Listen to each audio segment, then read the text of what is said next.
Hey guys, welcome back to my channel Learning with Khushboo and I am your friend खुशबू शर्मा।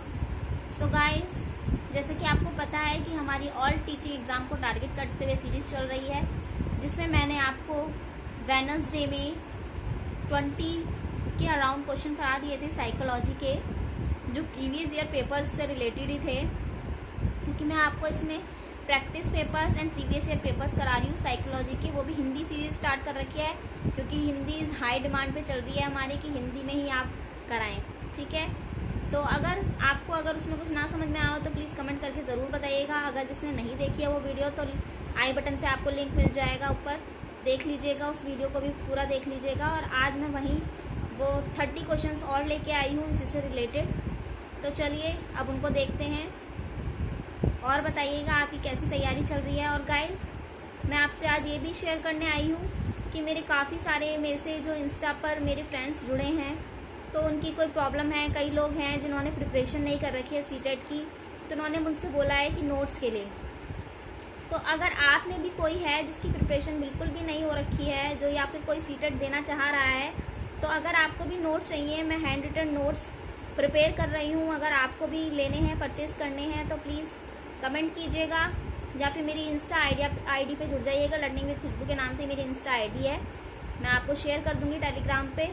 तो Telegram से जुड़ जाइएगा और Insta पे जुड़ जाइएगा और मुझे मैसेज कर दीजिएगा, तो मैं आपको भी प्रोवाइड कर दूंगी। बता दीजिएगा मुझे, उसका प्रोसेस मैं आपको बाद में बता दूंगी। अगर आप भी इंटरेस्टेड हैं नोट्स में एंड प्राइवेट क्लासेस ऑनलाइन, अगर आपको प्राइवेट बैच भी चाहिए, प्राइवेट क्लासेस चाहिए, तो वो भी बता दीजिएगा। क्योंकि इसमें क्या होता है ना कि मैं ज़्यादा टाइम नहीं दे पाती हूँ, 10-15 मिनट की मैं ये वीडियो बना पाती हूँ। बस प्राइवेट क्लास जो होंगी, जो ऑनलाइन बैच में स्टार्ट करूँगी स्पेशल, उसमें मैं आपको 1 आवर की क्लास या फिर 2 आवर, मतलब जितने में आपका एक सेक्शन कंप्लीट हो जाए उस तरीके से क्लास लूँगी। तो वो ऑनलाइन बैच वालों के लिए होगी। अगर आपको उसमें भी अगर आप चाहते हैं क्लासेस लेना, तो please contact me on Instagram पे मुझे मैसेज कीजिएगा। ओके, चलिए अब देखते हैं, ज़्यादा टाइम नहीं लूँगी आपका, स्टार्ट करते हैं, क्वेश्चंस देखते हैं प्रीवियस ईयर। ओके, तो चलिए फिर स्टार्ट करते हैं। देखिए, जैसे कि आपको स्क्रीन पर दिख गया होगा, क्वेश्चंस आ गए हैं आपकी स्क्रीन पर। तो ये 30 क्वेश्चंस होंगे, आज हम 30 क्वेश्चंस करेंगे पूरे। ठीक है, ओके। तो फर्स्ट क्वेश्चन है आपका कि निम्नलिखित में से कौन सा अधिगम आकलन को उजागर करता है। कि कौन सा अधिगम है जो आकलन को बढ़ाता है। आकलन पता है ना आपको, एसएस या इवैल्यूएशन करना, मूल्यांकन और आकलन आपने पढ़ा होगा इसमें सीटेट में, वही है। असेसमेंट को कौन बढ़ाता है, मतलब कि विच of the following highlights assessment for learning, कौन सा है जो असेसमेंट को बढ़ाता है। तो फर्स्ट है, शिक्षक मानक उत्तरों से विद्यार्थियों के उत्तरों की तुलना करके आकलन करता है।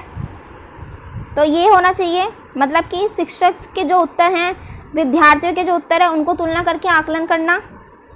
सेकंड है, शिक्षक विद्यार्थियों की चिंतन प्रक्रियाओं पर ध्यान देने के अलावा उनकी अवधारणात्मक समझ का भी आकलन करता है। कि मतलब कि उनके चिंतन प्रक्रियाओं पर ध्यान देने के अलावा, मतलब उनके सोचने के अलावा उनकी अवधारणाएं, जो उनके मन में बातें चल रही हैं, उनका आकलन भी करता है। या शिक्षक पाठ्य पुस्तक में दी गई जानकारी के आधार पर विद्यार्थियों का आकलन करता है, या फिर जो उनकी किताबों में दी गई है उनके आधार पर उसका आकलन करे।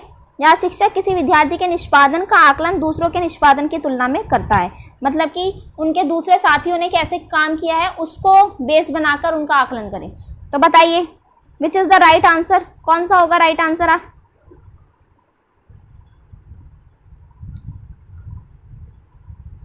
बताइए।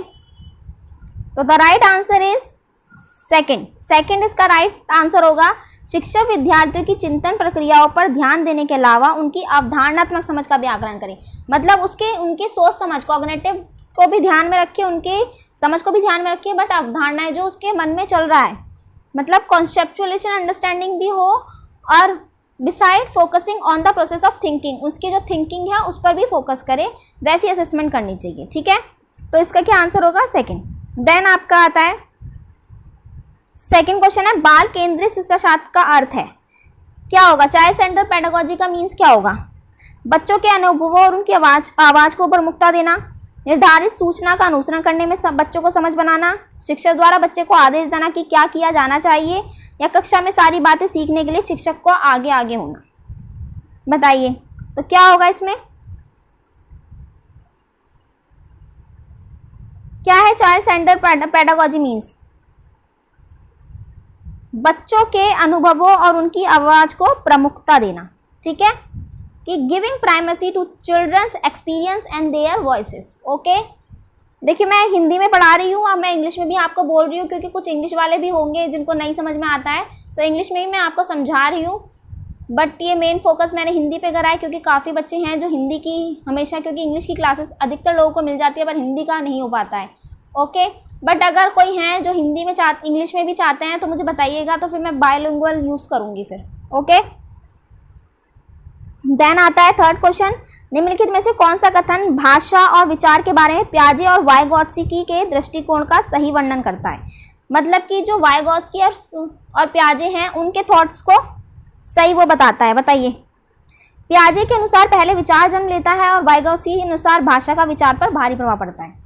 तो इसमें फर्स्ट में बताया है कि पियाजे बोलते हैं कि जन्म सबसे पहले क्या होता है कि थॉट आता है, देन लैंग्वेज आती है, बट वाइगोत्स्की का आता है कि पहले भाषा का विचार पर भारी प्रभाव पड़ता है, कि लैंग्वेज पहले ऑब्जर्व करता है, मतलब लैंग्वेज सीखता है बच्चा। या सेकंड है, वाइगोत्स्की के अनुसार पहले विचार जन्म लेता है, पियाजे के अनुसार भाषा का विचार पर भारी प्रभाव पड़ता है, ठीक है। देन आता है, दोनों मानते हैं कि बच्चे की भाषा से विचार जन्म लेते हैं, या दोनों भाषा बच्चे के विचारों से जन्म लेती है, मानते हैं। तो बताइए क्या मानते हैं? तो इसका राइट आंसर होगा ए, पियाजे के अनुसार पहले विचार जन्म लेता है और वाइगोत्स्की के अनुसार भाषा का विचार पर भारी प्रभाव पड़ता है। तो इसका आंसर होगा ए। ओके, देन आगे चलते हैं, आगे देखते हैं। फोर्थ क्वेश्चन है आपका, विद्यालय यात्रा पर जाने के लिए पोती की अपने पिता से बहस करते हुए देखकर दादी कहती है कि तुम अच्छी लड़की की तरह आज्ञाकारी क्यों नहीं हो, तुम लड़कों की तरह व्यवहार करोगी तो तुमसे कौन शादी करेगा। यह कथन निम्नलिखित में से किसको प्रतिबंधित करता है? तो ये बहुत ही ईजी है, काफ़ी बार आपने देखा होगा सोशल, ये रूढ़िबद्धता पे तो बहुत ही ज़्यादा क्वेश्चंस आते हैं, ठीक है। तो ये उसी से रिलेटेड है। देखिए, लड़की और लड़कों के स्वभाव के बारे में रूढ़िबद्ध धारणा, लिंग समरूपता, लड़की के लिंग की गलत पहचान, या बच्चों के पालन पोषण परिवार की कठिनाइयाँ। तो क्या होगा इसका आंसर? इसका आंसर होगा ए, लड़की और लड़कों के स्वभाव के बारे में रूढ़िबद्ध धारणा, ठीक है। तो यही तो दर्शाता है, रूढ़िबद्ध धारणा ही तो दिखाती है ना, जेंडर स्टीरियोटाइप्स जिसे बोलते हैं। यस। देन आपका फिफ्थ क्वेश्चन है, आकलन के बारे में निम्नलिखित कथनों में से कौन सा कथन सही है? तो आकलन से विद्यार्थियों को यह सहायता मिलनी चाहिए कि वे अपनी शक्तियों और रिक्तियों को देख सके और शिक्षक तदनुसार उन्हें ठीक कर सके। फर्स्ट है राइट, या फिर सेकंड, आकलन तभी सार्थक होता है जब शिक्षार्थियों का तुलनात्मक मूल्यांकन भी हो। तुलनात्मक मूल्यांकन बोला है इसमें, कंपैरेटिव इवैल्यूएशन मीन्स, ठीक है। देन आकलन केवल स्मरण शक्ति का ही हो, नहीं बंधन, बोधन और अनुप्रयोग का भी होना चाहिए। मतलब assessment should be assess not only memory but also understanding and application. And then आपका डी आता है, आकलन तब तक उद्देश्यपूर्ण नहीं हो सकता जब तक उससे भय और चिंता का संचार ना हो। मतलब कि assessment can not be purposeful if it does not induce fear and anxiety. तो व्हाट इज द राइट? तो ए है ए और बी में बी और सी में बी और डी में ए और सी। तो what is the right answer? मतलब कि इनमें से दो कथन सही हैं, बताइए। इसका राइट आंसर है डी, ए और सी, कि आकलन में विद्यार्थियों को यह सहायता मिलनी चाहिए कि वे अपनी शक्तियों और रिक्तियों को देख सके और शिक्षक तदनुसार उन्हें ठीक कर सके। मतलब assistant should be help student see their strength and gaps and help the teacher fine tune her teaching accordingly. And then ये बोला सी, आकलन केवल स्मरण शक्ति का ही नहीं, बोधन के अनुप्रयोग का भी होना चाहिए। मतलब assessment should assess not only memory but also understand and application. Okay, then 6 question पे हम आते हैं। शिक्षा के अधिकार अधिनियम 2009 के अनुसार विशेष आवश्यकता वाले बच्चों को पढ़ना चाहिए। मतलब कि according to the right to education act 2019, children with special needs should study. कहाँ पढ़ना चाहिए उनको? खासतौर पर उन्हीं के लिए बनाए गए विशेष विद्यालयों में, या फिर घर पर माता पिता की देखभाल करने वालों के साथ जो उन्हें आवश्यक सहायता उपलब्ध कराए, या समावेशी शिक्षा व्यवस्था में इस प्रावधान के साथ कि उनकी व्यक्तिगत आवश्यकता की पूर्ति भी की जा सके, या फिर व्यावसायिक प्रशिक्षण केंद्रों में जो उन्हें जीवन कौशलों के लिए तैयार करेंगे। तो क्या होगा, बहुत ही ईजी आंसर है, इसमें आपको ज़्यादा सोचने की भी ज़रूरत नहीं पड़नी चाहिए मेरे हिसाब से। इंक्लूसिव एजुकेशन अधिकतर पूछा जाता है, तो इसमें वही आएगा, समावेशी शिक्षा, इंक्लूसिव एजुकेशन। ठीक है, व्यवस्था में इस प्रावधान के साथ कि उनकी व्यक्तिगत आवश्यकताओं की भी पूर्ति की जा सके। ओके, देन आपका आता है सेवेंथ क्वेश्चन। जिस कक्षा कक्ष में विविध पृष्ठभूमि से विद्यार्थी आते हों, वहां एक प्रभावी शिक्षक समूह में व्यक्तिगत भिन्नता को बताने के लिए उसकी सांस्कृतिक जानकारी पर ध्यान देगा।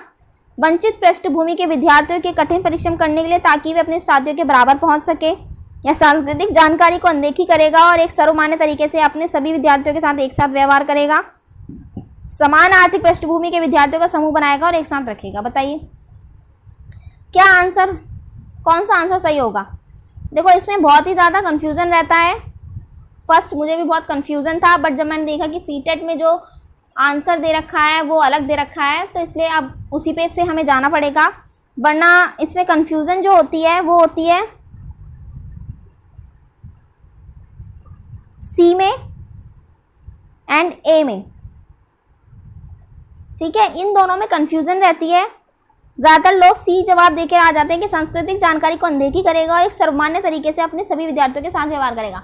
वैसे राइट ये भी है, बट ज़्यादा बेटर सीटेट में आंसर हमेशा ये दिया जाता है ए, समूह में व्यक्तिगत भिन्नता को बताने के लिए उनकी सांस्कृतिक जानकारी पर ध्यान देगा, उसकी सांस्कृतिक जानकारी पर ध्यान देगा। Focus on their culture knowledge और to address individual differences among the group. ठीक है, तो ये दिया गया है, तो आप देख लीजिएगा, एक बार आप भी चेकआउट कर लीजिएगा, क्योंकि मैंने काफ़ी जगह देखा है आंसर यही दे रखा है। वैसे आज सी आंसर भी राइट हो सकता है इसका। ओके, तो एक बार देख लीजिएगा आप भी। 8th क्वेश्चन पे देखिए, निम्नलिखित विकास के सिद्धांतों को उनके सही वर्णन से मिलाप कीजिए। तो इनको आपको मैच करना है। समीप दूराभिमुख दिशा, ये होती है प्रॉक्सिमल डिस्टल ट्रेंड। देन सिर पदामुख दिशा, सिफालोकैडुअल ट्रेंड। अनव्यक्तिगत भिन्नताएं means inter individual differences. And then आपका आता है अनव्यक्तिगत भिन्नताएं, मतलब इंटर इंडिविजुअल डिफरेंसेस। तो इनको मैच करना है आपको कि किससे क्या मैच होगा।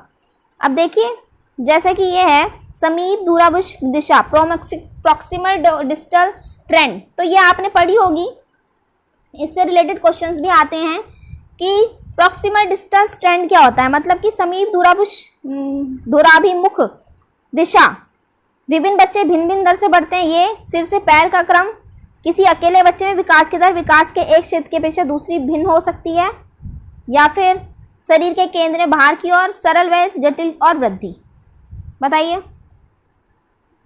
तो ये देखिए जो ए समीप दूराभिमुख दिशा है, ये इसका जो मैच होगा वो होगा डी, नहीं सॉरी फोर्थ इसका मैच है, शरीर के केंद्र से बाहर की ओर। ठीक है, देन आता है आपका जो सिफालोकैडुअल है, सिर पदामुख दिशा, ये आती है आपकी सिर से पैर के क्रम में, है ना। फिर अनव्यक्तिगत दिशा आती है, थर्ड जो आती है आपकी, विभिन्न बच्चे भिन्न भिन्न दर से बढ़ते हैं। ठीक है, देन आता है अनव्यक्तिगत भिन्नताएं, तो सरल व जटिल और वृद्धि, जटिल की और वृद्धि, ये आएगा इसमें। नो सॉरी, इसका ये नहीं आएगा, इसका आएगा अनव्यक्तिगत भिन्नताएं in a single child the rate of development can every one domain, तो इसका आएगा आपका थर्ड। तो आपका ये जो मैचिंग होगी इसकी फोर्थ राइट होगी। ठीक है, एक बार आप लगा के देख लीजिएगा, क्योंकि ये अलग अलग आप पेज में आ रहे हैं इसलिए सही से वो नहीं हो रखा है, आप एक बार और देखिएगा इसको लगा के। ठीक है, वैसे फोर्थ आएगा इसका। देन आपका आता है 9, संज्ञान और संवेग के बारे में निम्नलिखित कथनों में से कौन सा कथन सही है 9th में। तो संज्ञान और संवेग एक दूसरे से स्वतंत्र प्रक्रियाएं हैं, इंडिपेंडेंट है दोनों। संज्ञान संवेग परस्पर जुड़े हैं और एक दूसरे को प्रभावित करते हैं, या संवाद संवेग को प्रभावित करता है किंतु संवेग को प्रभावित नहीं करता, या संवेग संज्ञान को प्रभावित करते हैं किंतु संज्ञान संवेग को प्रभावित नहीं करता। तो क्या आएगा इसका आंसर, बताइए।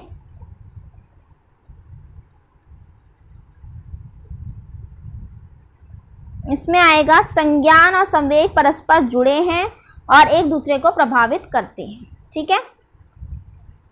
ओके, देन 10th क्वेश्चन है आपका, विविध शिक्षार्थियों वाली एक समावेशी कक्षा में सहयोगी, अधिगम और समवयस्कों से सीखना सक्रिय रूप से निरुत्साहित किया जाना चाहिए और प्रतियोगिता को बढ़ावा देना चाहिए। केवल कभी कभी ही प्रयोग किया जाना चाहिए क्योंकि यह सहपाठियों से तुलना करना चाहिए। सक्रिय रूप से प्रोत्साहित किया जाना चाहिए जिससे समवयस्कों को की स्वीकारता बढ़े, या कार्यान्वित नहीं किया जाना चाहिए और विद्यार्थियों की क्षमताओं के अनुसार अलग अलग किया जाना चाहिए। बताइए कि विविध शिक्षार्थियों वाली कक्षा में एक समावेशी कक्षा में सहयोगी अधिगम होना चाहिए नहीं होना चाहिए। देखिए मैंने आपको कई बार बताया है कि सीटेट में जो होता है पेडागोजी बेस्ड है सीटेट, उसमें अधिकतर आपकी पेडागोजी पर को ही फोकस किया जाता है कि क्या चीज़ आपके हिसाब से सही है। तो आपके हिसाब से आपको कौन सा मतलब, और हमें हमेशा ये देखना चाहिए पॉजिटिव वे देखना चाहिए ना कि नेगेटिव, कि हमें हमेशा ये देखना चाहिए कि कहाँ पॉजिटिविटी दिखाई जा रही है। जहाँ पॉजिटिविटी है तो वही आपको आंसर राइट होगा, ठीक है। कहीं भी नेगेटिविटी का साइन दिख रहा है आपको तो वो मतलब समझ लो आंसर गलत है, ठीक है। तो इसमें पॉजिटिविटी कहाँ दिखाई जा रही है आपको, सक्रिय रूप से प्रोत्साहित करना चाहिए जिससे समवयस्कों की स्वीकारता बढ़े, ये पॉजिटिविटी दिखा रहा है। तो आपको हमेशा यही देखना है कि पॉजिटिविटी जहाँ है वही आंसर राइट है अधिकतर, ठीक है। ओके, देन 11th क्वेश्चन पे आते हैं। एक शिक्षक अपनी कक्षा में विविधता को संबोधित कर सकती है, भिन्नताओं को स्वीकार करके उसे महत्व देकर, या बच्चों की सामाजिक सांस्कृतिक पृष्ठभूमि की शिक्षा शास्त्रीय संसाधन के रूप में प्रयोग करके, विभिन्न अधिगम शैलियों को समायोजित करके, या मानक निर्देश देकर और निष्पादन हेतु सर्वमान्य मानदंड करके। बताइए क्या होगा कि our teacher can address diversity in her class bye.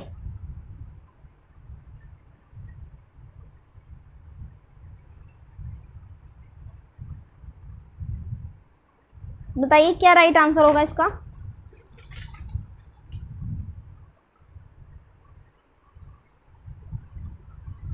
Right answer होगा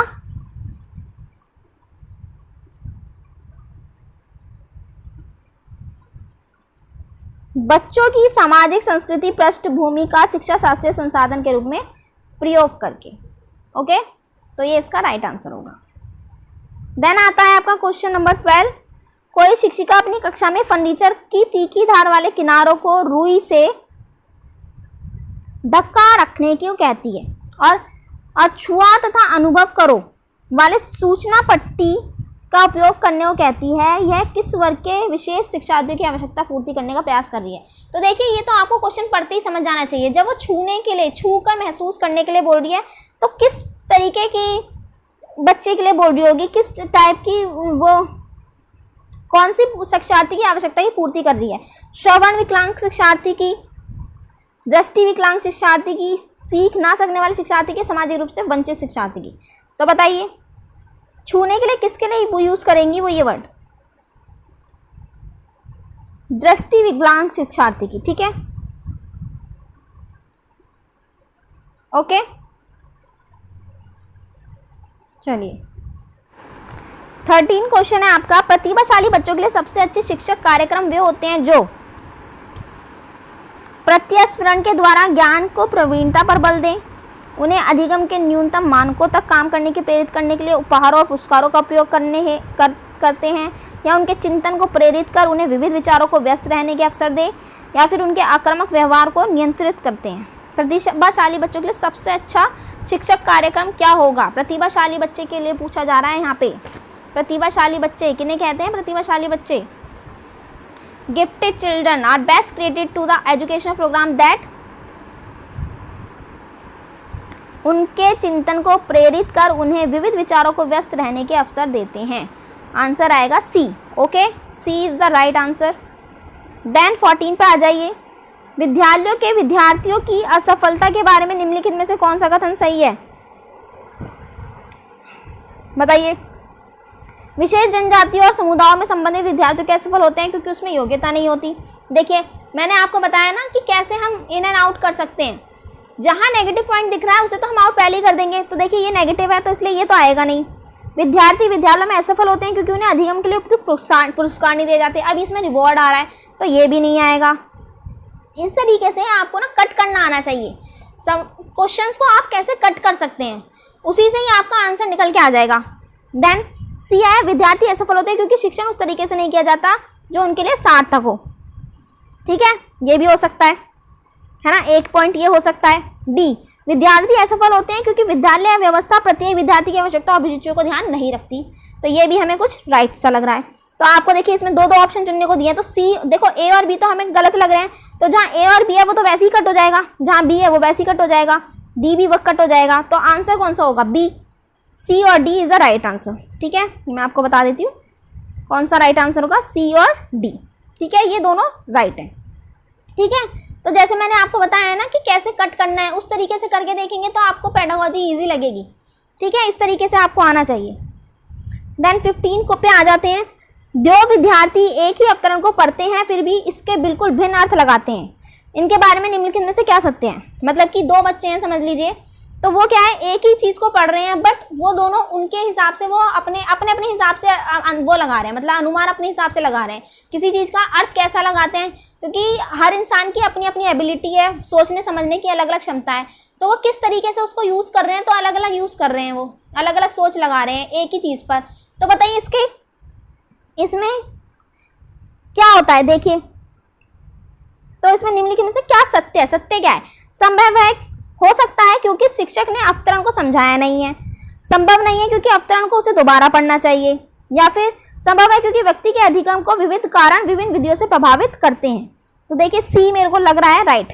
ठीक है, देन फिर भी फोर्थ देख लेते हैं। संभव नहीं है क्योंकि अधिगम का आशय अर्थ लगाना नहीं है, तो ये तो हो ही नहीं सकता ना। तो राइट आंसर क्या होगा? C is the right answer. Okay, then चलिए नेक्स्ट क्वेश्चन पर चलते हैं, 16 पर। राष्ट्रीय पाठ्यचर्या की रूपरेखा 2005 के अनुसार अधिगम अपने स्वभाव में और डैश है। तो 2005 के अनुसार राष्ट्रीय पाठ्यचर्या NCF 2005 के अनुसार according to national curriculum framework 2005 learning is dash and dash in this character. क्या है लर्निंग? निष्क्रिय और सरल, सक्रिय और सामाजिक, निष्क्रिय और सामाजिक, सक्रिय और सरल। तो बताइए, देखिए जहाँ पे निष्क्रिय आ रहा है पहले ही आप कैंसिल आउट कर देंगे उसको, ए तो कैंसिल हो गया आपका, सी भी कैंसिल हो गया, अब रह जाता है बी और डी। अब आपको इनमें देखना बी और डी में से क्या होगा। मैंने आपको बताया नेगेटिव पॉइंट हटा देना है आपको बिल्कुल। तो बताइए सक्रिय सामाजिक या सक्रिय सरल?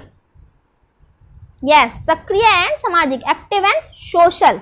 तो इसका आंसर राइट क्या होगा? डी, सॉरी बी, बी है ना, सामाजिक। ठीक है, तो इस तरीके से आपको इन आउट करना आना चाहिए क्योंकि सीटेट में बहुत ज़रूरी है। आपको इस तरीके से आप करेंगे तो आपको बहुत जल्दी समझ में आएगा। ओके, चलिए नेक्स्ट पे आते हैं, 17 क्वेश्चन। विद्यार्थियों को स्वतंत्र रूप से चिंतन करने तथा प्रभावी शिक्षार्थी बनने में सक्षम बनाने हेतु शिक्षक के लिए यह महत्वपूर्ण है कि विद्यार्थियों को सिखाना कि किस प्रकार अपने अधिगम का अनुवीक्षण करें, या विद्यार्थियों के द्वारा प्राप्त की गई प्रत्येक सफलता के लिए उन्हें पुरस्कार दे, या छोटी छोटी इकाइयों खंडों में जानकारी प्रदान करना, या एक संगठित तरीके की जानकारी को प्रस्तुत करना ताकि पुनः स्मरण करने में आसानी हो। पूछ क्या रहा है ये? पहले तो क्वेश्चन समझिए। विद्यार्थियों को स्वतंत्र रूप से चिंतन बनाने हेतु, मतलब चिंतन करने तथा प्रभावी शिक्षक बनाने के सक्षम बनाने हेतु शिक्षक के लिए क्या महत्वपूर्ण है? To enable student to think independently and become effective learner, it is important for a teacher. तो क्या होगा इंपॉर्टेंट? सबसे पहला तरीका इंपॉर्टेंट होगा विद्यार्थियों को सिखाना कि किस प्रकार वो अपने अधिगम का अनुवीक्षण करे, मतलब कि teach student how to monitor their own learning, वो अपनी लर्निंग पे कैसे मॉनिटर करे अपनी लर्निंग को। ठीक है, तो इसका राइट आंसर होगा ए। ओके, देन 18 पे आते हैं। यदि कोई शिक्षिका चाहे कि उसके विद्यार्थी समस्या समाधान कौशल प्राप्त कर ले तो विद्यार्थियों को ऐसे क्रियाकलापों में लगाना चाहिए जिनमें हो क्या होना चाहिए? समस्या समाधान, प्रॉब्लम सॉल्विंग के बारे में बात कर रही है वो, कि if a teacher want her student to acquire problem solving skill the student should be engage in activities that involve. विद्यार्थियों को सिखाना है किस प्रकार का, सॉरी ए, प्रत्यास्मरण, रटना और समझना, बहुविकल्पीय प्रश्नों वाले स्त्रीकृत कार्यपत्रक, ड्रिल और अभ्यास, या पूछना, तर्क करना और निर्णय लेना। तो देखिए प्रत्यास्मरण, रटना और समझना, इस तरीके के वर्ड मतलब रिकॉल, मेमोराइजेशन, कॉम्प्रिहेंशन, इस तरीके के वर्ड यूज नहीं होते इस पेडागोजी में। इस तरीके के वर्ड को हम नेगेटिव वर्ड में यूज करते हैं, रटना चीज़ों को हम नेगेटिव वर्ड में यूज करते हैं सीटेट में। तो हमारा ये जो ए है ये तो पहले कट जाएगा, ठीक है। देन आपका आता है बहुविकल्प पे, क्या है इसमें कि प्रत्यस्मरण, रटना और समझना। तो जब हमें रिकॉलिंग के लिए बोला जाए, मेमोराइजेशन के लिए बोला जाए तो वो हमेशा नेगेटिव होता है, तो इसमें नेगेटिव आ जाएगा। देन बहुविकल्प पे प्रश्नों के बारे में बोला है, तो ये तो हमारा होगा नहीं। बहुविकल्प प्रश्न मतलब कि structure worksheet containing multiple choice questions, तो इससे भी नहीं होगा। ड्रिल और अभ्यास, देखो दो चीज़ें होती हैं, या तो ड्रिल और प्रैक्टिस हो सकती है, या फिर जो लास्ट है आपका हैम्पर्स द टीच, वो कि enquiring, reasoning and decision making, पूछना, तर्क करना और निर्णय लेना। तो इसमें आपको अगर ये नहीं होता, डी नहीं होता, तो आप सी पर जाते, बट यहाँ पर डी दे रखा है कि पूछना, तर्क करना और निर्णय लेना, तो ये सबसे वैलिड आंसर है इसका। ओके, ड्रिल एंड प्रैक्टिस पे भी कई बच्चे चले जाते हैं, बट इसमें ड्रिल एंड प्रैक्टिस नहीं आने का, तर्क जब बोल रखा है तो यही आएगा। ओके, तो इसका आंसर होगा 4। ओके, देखिए स्किप मत कीजिएगा क्योंकि काफ़ी अच्छे क्वेश्चंस हैं और इसी तरीके के क्वेश्चंस आते हैं, तो प्लीज़ पूरी वॉच करने की कोशिश कीजिएगा वीडियो को। ओके, मैं भी 10 क्वेश्चन 15 क्वेश्चन करा के जा सकती हूँ, बट मैं भी नहीं चाहती कि इतना दिन में रोज़ तुम्हें 10-10 क्वेश्चन 15-15 क्वेश्चन लेके आऊँ, इसलिए मैंने सोचा है आपको रोज़ मैं 30 क्वेश्चन कराऊँ, जिससे कि ज़्यादा से ज़्यादा आपकी प्रैक्टिस हो पाए। और मैं सिर्फ ओनली सीटेट के ही क्वेश्चन नहीं ला रही हूँ, मैं मिक्सअप क्वेश्चन ला रही हूँ। पिछली बार यूपी टेट का था, आज ये सीटेट का है, कल रीट का होगा, अलग अलग पेपर्स में लेके आऊँगी, जिससे कि आप जितनी आप प्रैक्टिस कर पाएंगे उतने ही आपके अच्छे मार्क्स गेन कर पाएंगे, क्योंकि मिक्सअप क्वेश्चंस आते हैं। ओके, तो don't skip the video. Okay, चलिए देन देखते हैं क्वेश्चन 19। कक्षा तक पहुंचने वाले बच्चों की भोली अवधारणाओं का जानना, मतलब knowing the native conception that student bring into the classroom. ठीक है, तो ये है शिक्षक को किसी उद्देश्य की पूर्ति नहीं करता, शिक्षक के हौसलों को पस्त कर देता है, या शिक्षक के लिए अपने शिक्षण को अधिक सार्थक बनाने का योजना बनाने में सहायक होता है। शिक्षक की योजना शिक्षण में रुकावट होता है। तो देखिए रुकावट नहीं होगा जब हम बच्चे की जो अवधारणाएं हैं उसके बारे में, उसके जो कंसेप्शंस हैं, सीधा साधा बच्चा है उसके बारे में सब चीज़ जानेंगे, तो वो हमारी हौसलों को पस्त कैसे करेगा। तो इसमें ऐसा कुछ नहीं होगा, इसमें सी आंसर इसका होगा, शिक्षक के लिए अपने शिक्षण को अधिक सार्थक बनाने की योजना बनाने में सहायक होगा। जब बच्चों के कंसेप्शंस को हम जानेंगे तो वो हमारे लिए सहायक ही होंगे, हमें पस्त क्यों करेंगे। ओके, तो इसका आंसर होगा राइट सी। देन 20 क्वेश्चन है, निम्नलिखित में से कौन सा तत्व अधिगम, क्वेश्चन है निम्नलिखित में से कौन सा तत्व अधिगम को प्रभावित करता है। शिक्षार्थी की उत्प्रेरणा, शिक्षार्थी की परिपक्वता, शिक्षण युक्तियां, शिक्षार्थी का शारीरिक और संवेगात्मक स्वास्थ्य। बताइए कुछ गलत लग रहा है इसमें आपको। मोटिवेशन ऑफ द लर्नर, शिक्षार्थी की परिपक्वता मतलब मैचुरेशन ऑफ द लर्नर, शिक्षण युक्तियाँ teaching strategies, factor affect learning से ये पूछा गया है इसमें। शिक्षार्थी का शारीरिक और संवेगात्मक स्वास्थ्य, physical emotional health of the learner. तो ज़्यादा ना सोचें, चारों आंसर राइट हैं इसके, ए बी सी डी पे आप क्लिक कर देंगे। ठीक है, क्योंकि सब चीज़ अच्छी पॉजिटिविटी में आ रखी है। ओके, देन आपका अदर 21 क्वेश्चन सार्थक अधिगम है, वयस्कों और अधिक साथियों का अनुकरण, उद्दीपक तथा उत्तर के बीच युग्मन तथा साहचर्य, दी गई सूचना का निष्क्रिय ग्रहण, निजी अनुभवों से ज्ञान की संरचनाओं का सक्रिय निर्माण। ठीक है, तो meaningful learning is imitate of adults and more able peers. ये हो सकता है किसी को इमिटेट करके किसी एडल्ट को, तो ये तो नहीं हो सकता। देन उद्दीपक तथा उत्तर के बीच युग्म तथा सहचार्य, मतलब कि pairing and association between the stimulus and the response, या दी गई सूचना का निष्क्रिय ग्रहण, passive receivation of the given information, ये भी नहीं होगा ना। मीनिंगफुल लर्निंग पूछ रहा है, निजी अनुभवों से ज्ञान को संरचनाओं का सक्रिय निर्माण, जब हम खुद active creation of knowledge structure from personal experience, जब तक हम खुद एक्सपीरियंस नहीं कर पाएंगे, तो इसका राइट आंसर होगा डी। ओके, देन 22 क्वेश्चन, विद्यार्थियों के प्रतिभाशाली अधिगम के लिए निम्नलिखित में से कौन सा शिक्षक के प्रारंभिक कार्यों में से एक नहीं है। तो देख लीजिए क्वेश्चन में नहीं है पूछा है, मतलब नेगेटिव में आंसर मांगा है, तो बहुत ही सोच समझ के, क्योंकि कई बच्चे क्या करते हैं जल्दीबाजी में हमें सब आता है करके वो ये देखते ही नहीं है कि नेगेटिव क्वेश्चन पूछा है या पॉजिटिव में क्वेश्चन पूछा है। इसमें नेगेटिव में क्वेश्चन पूछा है, ठीक है, तो क्वेश्चन को बहुत ही ध्यान से पढ़िएगा, ठीक है। देन स्टार्ट कीजिए। ए क्वेश्चन है, विद्यार्थियों की उन धारणाओं को जानना जिन्हें लेकर वो कक्षा में आते हैं, ठीक है। विद्यार्थियों को उपदेशात्मक विधि से सूचना प्रदान करना, विद्यार्थियों से उच्चतर स्तर के प्रश्नों की उत्तर अपेक्षा करना, या बच्चों को सिखाना कि वे अपने अधिगम प्रयासों को कैसे देख और सुधार सकते हैं। बताइए बताइए। Which of the following is not one of the primary tasks of teacher for effective student learning? अधिगम के लिए निम्नलिखित में से कौन सा शिक्षक के प्रारंभिक कार्यों में से एक नहीं है, पूछा है, नहीं है, बताइए।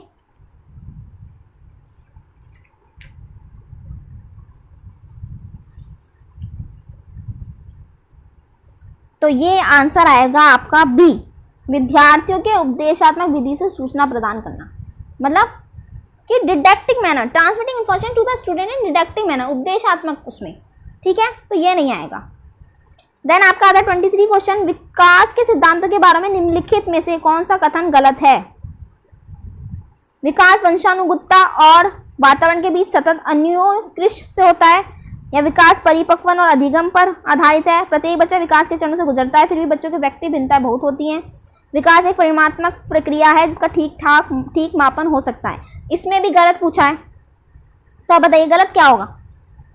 कि विकास वंशानुगतता और वातावरण के बीच सतत अन्योन्याश्रय से होता है, तो ये तो राइट है। विकास परिपक्वन और अधिगम पर है आधारित, सही है। प्रत्येक बच्चा विकास के चरणों से गुजरता है, फिर भी बच्चे में व्यक्ति भिन्नताएं होती हैं, ये भी सही है। सब में अलग अलग भिन्नताएं होती हैं। तो विकास एक परिमाणात्मक प्रक्रिया है जिसका ठीक ठाक मापन हो सकता है। बताइए, डेवलपमेंट को आप माप सकते हैं?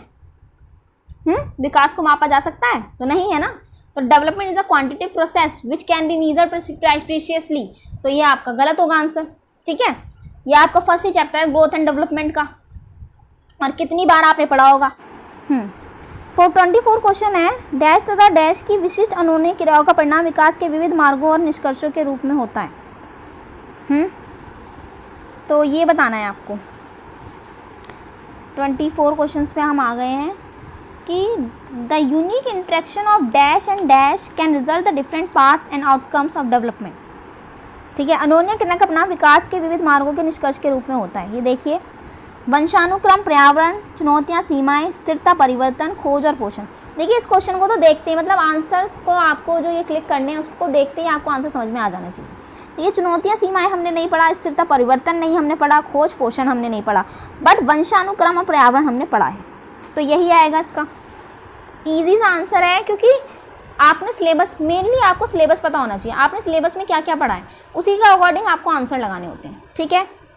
देन 25 क्वेश्चन है, विद्यालय की समाजीकरण के बारे में निम्नलिखित में से क्या सत्य है? समाजीकरण में विद्यालय की कोई भूमिका नहीं होती, ऐसा हो ही नहीं सकता। तो ये तो देखो पहले ही नेगेटिव पॉइंट आ गया। विद्यालय समाजीकरण का एक महत्वपूर्ण तरीके का कारक है, हाँ ये हो सकता है। समाजीकरण में विद्यालय की बहुत थोड़ी भूमिका होती है, ऐसा कुछ नहीं है। समाजीकरण, सोशल इंस्ट्रक्शंस तो हमारा विद्यालय के थ्रू होता है, विद्यालय समाजीकरण का पहला मुख्य कारक है। तो बताइए इन दोनों में से हो सकता है, कौन से में से? बी एंड डी में से हो सकता है, बताइए विच आंसर इज राइट?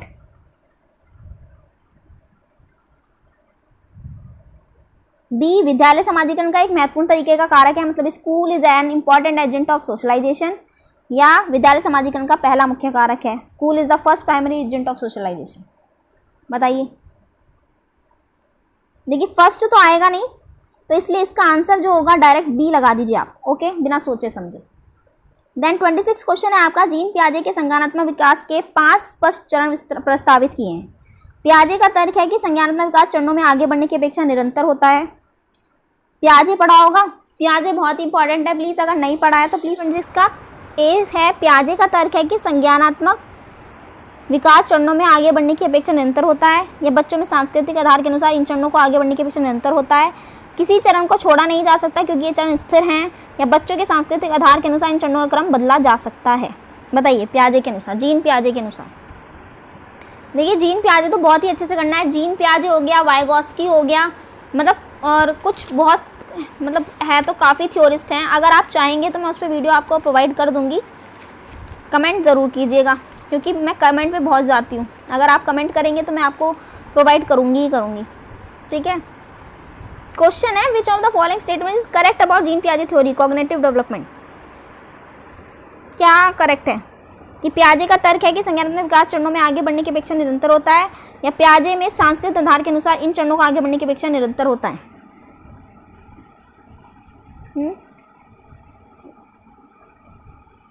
या किसी चरण को छोड़ा नहीं जा सकता क्योंकि ये चरण स्थिर हैं, या बच्चों के सांस्कृतिक आधार के अनुसार इन चरणों का क्रम बदला जा सकता है? तो what is the right answer?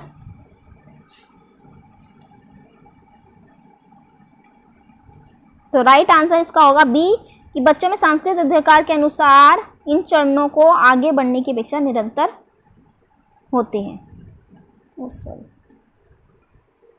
ठीक है, देन 27 आता है, ये भी जीन पियाजे का देखिए, और एक ही पेपर में दो बार जीन पियाजे के बारे में पूछा गया है। देखिए, तो जीन पियाजे के द्वारा प्रस्तुत संरक्षण के प्रत्यय से तात्पर्य है कि कुछ भौतिक गुणधर्म वही रहते हैं चाहे बाहरी आकृतियां बदल जाएं। वन्य जीवन और वन्य वनों का संरक्षण बहुत महत्वपूर्ण है।